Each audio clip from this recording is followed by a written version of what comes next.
All right, guys, welcome back and welcome to the third and final stage of the offseason, which is going to be the draft. And we're just going to get right into things here, starting with a quick overview of our draft capital, which features 8 picks, starting with our first rounder, which is 27th overall. The Alex Mack trade to Baltimore gives us 2 second rounders and their back-to-back picks as well. 1 third rounder and then again back-to-back picks in the 4th round. Baltimore owns our 5th rounder, and then wrapping up the draft will be our 6th and 7th rounders. So for our first rounder, I had 4 targets that I was considering, and I'll give you a quick rundown of the thought process behind why each player was considered. Starting here with Ray Gilbert, obviously Matt Ryan is getting older and is regressing, so that's something that I have to at least consider given the opportunity. The problem with taking a guy like this is that Ryan is still locked up to a long-term deal, and I don't really have to have a quarterback right now, so in terms of value, the pick might be better spent elsewhere. Next up is Ellis Morant, who is kind of a similar case. I don't really need a free safety as I already have Ricardo Allen, but he might be the best player available on the board right now, which is tough to pass up, but the impact with him would be more long-term rather than immediate. Following him is defensive tackle Brooks Garrison, who would likely become an immediate starter on the interior line alongside Grady Jarrett, and he's a really intriguing player because of how bad my team is up front currently. And then lastly, we have Lorenzo McManus, who just based off the 3 attribute grades is the worst of the bunch here, and he's also not a pass rusher, which is what I would really prefer, but he would possibly provide the most bang for buck, as I lost Vic Beasley to free agency, and my highest rated left end is currently John Kaminsky at a 68 overall. But our pick is in, and with the 27th overall selection and our first draft pick of the Falcons franchise, we select Lorenzo McManus, defensive end Clemson. The 6'3", 319-pound left end comes in at a 69 overall, with his top attributes being 88 strength, 77 tackle, and 76 block shedding. And his strength as a defender definitely comes in the form of stopping the run, with only 74 power moves and 67 finesse moves. McManus is going to have a tough time getting to the quarterback, but he currently slots into the starting left end role, vacated by Vic Beasley, who is now in Seattle. And with only normal dev, his ceiling could be quite limited, but he'll get his chance from day one to prove otherwise. All right, so now we're going to move on to the second round, where we have back-to-back picks and again have 4 potential players that we were considering. And at the top, it's a familiar face, as Ray Gilbert is still on the board, and it's the same thing here as it was before. I have to at least consider it, but with Matt Ryan's contract and other team needs, I'm just not sure if it's a good move to pull the trigger on that right now. Below him is outside linebacker Maurice Ramsey, who looks pretty good and would possibly fill a hole left by Devondre Campbell, but it's the same thing with him as it kind of was with Lorenzo McManus, where he's a run stopper, and I'd much rather prefer a pass coverage linebacker. Then we have Deshaun Ash, who is a strong safety, and with him the thought process is similar to Ellis Morant in the first round, where he might be the best player available, but he'd be a backup safety behind Keanu Neal. The difference here is that he would actually play a decent amount in the big nickel formation, but is it really worth a second rounder for a role player is what the question then becomes. And then lastly, we have Donovan Surtain, who is a 3rd round projection, but seems pretty similar to Ramsey. And right now, outside of Deion Jones, my linebackers are really, really weak, which is what makes him a potential option to be taken here. But with the first of our 2 second round selections, we decided to go with Maurice Ramsey, linebacker, East Carolina. Ramsey comes in at a 66 overall, and as mentioned, is more of a run-stopping linebacker with only 77 speed, but 79 tackle, 76 pursuit, and 72 block shedding. He does have some okay pass rush moves with 68 finesse moves and 62 power moves, but in our 4-3 scheme, probably won't be able to utilize them much. But Ramsey's biggest attribute coming in has to be his hidden dev trait, meaning he has at least star dev, and getting him snaps will be a priority to figure out what the ceiling on our potential starting outside linebacker might be. But moving on to the very next pick that we received from Baltimore in the Alex Mack trade, the Atlanta Falcons select Ray Gilbert, quarterback, UCLA, just clearly too enticing to pass up. And with the pick, the clock starts ticking on Matt Ryan's tenure with the Falcons. His big money contract will save him, but for how long, as Gilbert comes in with a 71 overall, a hidden dev trait, and is also a scheme fit as well. There isn't much flashy about Ray Gilbert's game, but he comes from a football background, as we saw earlier in the year with his draft story. And while nothing about him jumps off the page, he's well-rounded and looks to be in a perfect spot spot to grow, and getting the number 17 true talent at the 60th pick overall has to be considered one of the steals of the draft. So moving on to the third round, I narrowed it down to 3 choices as things started getting pretty thin, but it started with Isaac Meadows at tight end. I don't really need a tight end, but with Luke Stalker and Logan Paulson now gone, there's room for another one, but also with the signing of Austin Traylor, it's not really a necessity. Below him is a pair of strong safeties in Donovan Culver and Terrell Ellison. We did sign Zedric Woods in free agency, but we could be potentially looking at a player that would take his spot here and that would also see a decent amount of snaps that were taken by Kamal Ishmael this past season. Culver is the better true talent, but I kind of like the makeup of Ellison better with the higher combine grade and then awareness in the top 3 attributes. And with our third round selection, we did in fact take a strong safety by selecting Donovan Culver, LSU. And with Culver, he's a good value as his true talent is 23 spots higher than his selection, and coming in at a 66 overall could definitely see a good amount of snaps in certain defensive packages.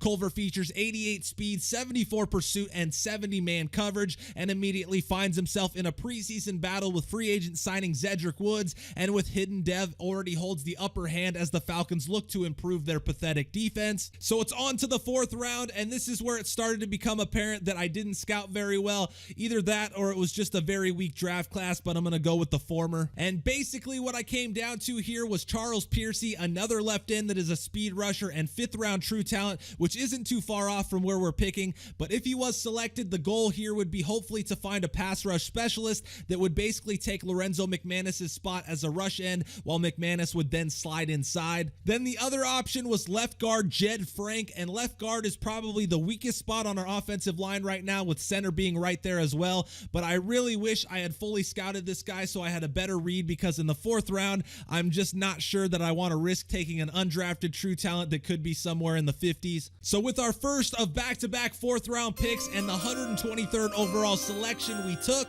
Charles Piercy, left end, BYU, and this is what happens when you don't scout well. You end up reaching for players, and at a 61 overall, it's going to be tough for him to find a role with our roster. He only has 75 strength along with 72 finesse moves, but is severely lacking in play rec, block shed, and power moves. Piercy also has normal dev and was selected 20 spots above his true talent level, so definitely not the best way to make the most of a 4th round pick. But that leads us to the next pick, where we decided to bail on the 4th round and not risk another letdown, and accepted a trade offer from the Patriots, where we picked up 2 picks next season, acquiring the Patriots 4th and 7th rounders, so some added draft capital in next year's draft. But moving on to the 6th round, there wasn't really any targets, and I was pretty much drafting blind. So with our 6th round selection, we closed our eyes, even though we just said we were blind, and selected Devontae Barclay, wide receiver William and Mary. And another example of bad scouting and not doing enough diligence on the later rounds coming back to bite us. Barclay is a monster at 6'6", but that seems to be his only redeeming quality. He does have 76 catch in traffic, which is an absolute necessity when you only have 85 speed and run routes like George Costanza. And then with our 7th rounder and final pick of the draft, the Atlanta Falcons select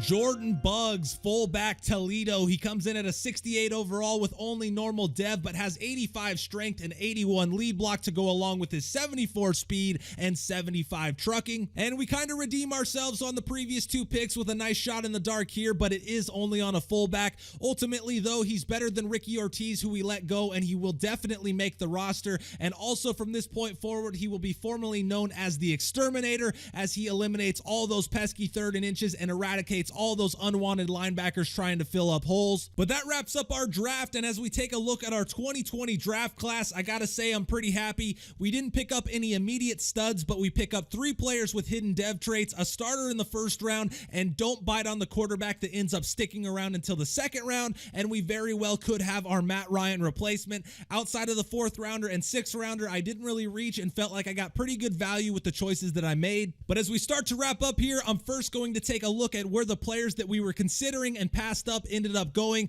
just to see if we ultimately made the right decisions and how things could have been different depending on our choices. So in the 1st round, one of the options we passed over was free safety Ellis Morant, who went 2 picks later to the Bengals and was a 70 overall with hidden dev. And as I mentioned when I was discussing the options, I anticipated him being the better player, but I didn't really have any kind of need for a free safety, and had I selected him, he would have ended up behind Ricardo Allen and DeMonte Casey, so not really a bad move to pass him him up, I think. Then the other player was defensive tackle Brooks Garrison, and he went with the 8th pick in the 2nd round to Houston and is a couple of points better on Lorenzo McManus in some places, but they both have normal dev and are very similar players, so not much lost or gained one way or another. In the 2nd round, we passed over Donovan Surtain in favor of Maurice Ramsey, and this is an interesting one because they're the same overall. They both have hidden dev trait and are very similar players, with both doing certain things slightly better than the other. So again, either way we went here, the result would have been more or less the same. And then also in consideration was strong safety Deshaun Ash, who went to Seattle in the middle of the 3rd round, and he's a 67 overall with normal dev and wouldn't have been a bad pick,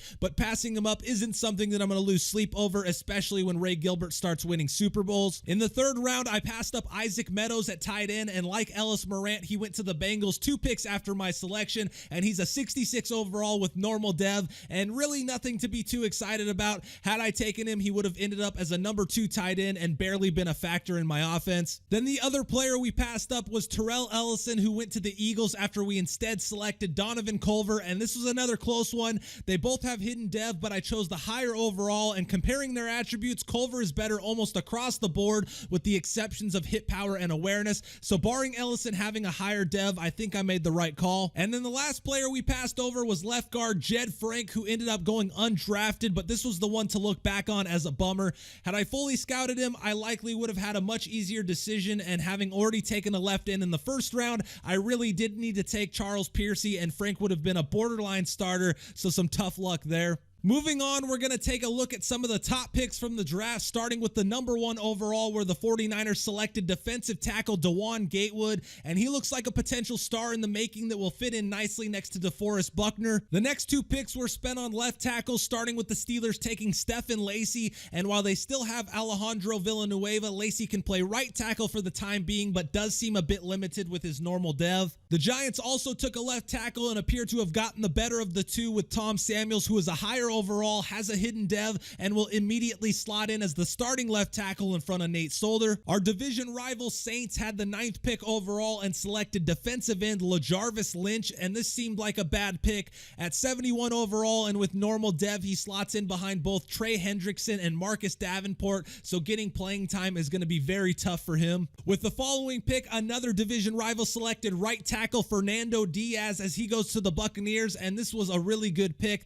78 overall, hidden dev, and fills a massive hole left by the exit of DeMar Dotson, so we should see plenty of battles between him and Lorenzo McManus in the near future. At number 11 overall, the Colts got the top cornerback in the draft in Leonard Morris at 76 overall, and with hidden dev, he bolsters an Indianapolis cornerback group that also has Pierre Desir, Kenny Moore, and Quincy Wilson. 5 picks later, the Redskins selected Vince Green, a 76 overall hidden dev defensive tackle out of Florida. Green looks like he could be an all-around beast in the trenches in no time with 83 power moves, 78 block shed, and 75 finesse moves. With the following pick, the Panthers picked up a starting left guard in Terrell Gardner, 75 overall with hidden dev, and is a much stronger pass blocker than run, but comes into the league as the 13th ranked left guard already, so a nice pickup for Carolina. The Seahawks took Trey McGraw with the next pick and found themselves a starting left tackle. McGraw is a 78 overall with 95 strength and appears to be a good all-around blocker,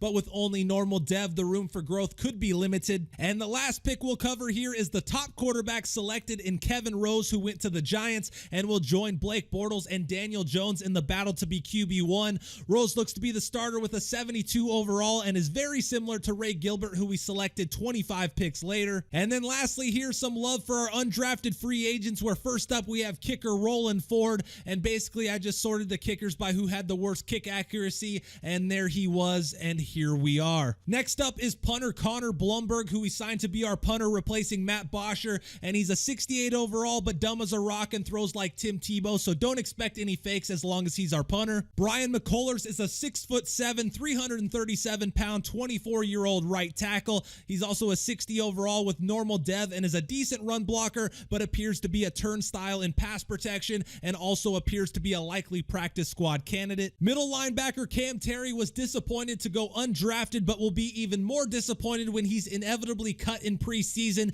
but we look to soften the blow for the 60 overall Florida State rookie by inviting him to training camp where he can be taped to goalposts and file bankruptcy after being forced to pay for team dinners. Jeffrey Lowry is a respectable 62 overall, but with 86 speed at corner, only bionic legs could find him a spot on the final 53-man roster, but he'll get a shot to play some snaps in preseason anyway. Jeremy Novak is only a 58 overall tight end with normal dev, but will be fighting with Alex Gray to be the third tight end on the final 53-man roster. And then lastly, James Parker joins a crowded backfield and seems like a long shot to make the roster, but if he can show some flashes as a kick or punt returner, he might be able to sneak his way onto the final 53. But that's gonna do it, guys. I'll keep the outro short and sweet. Let me know what your thoughts were on how I presented the draft, the good, the bad, what you would have liked to see more or less of, all of that. New sliders and preseason are next, then it's right back into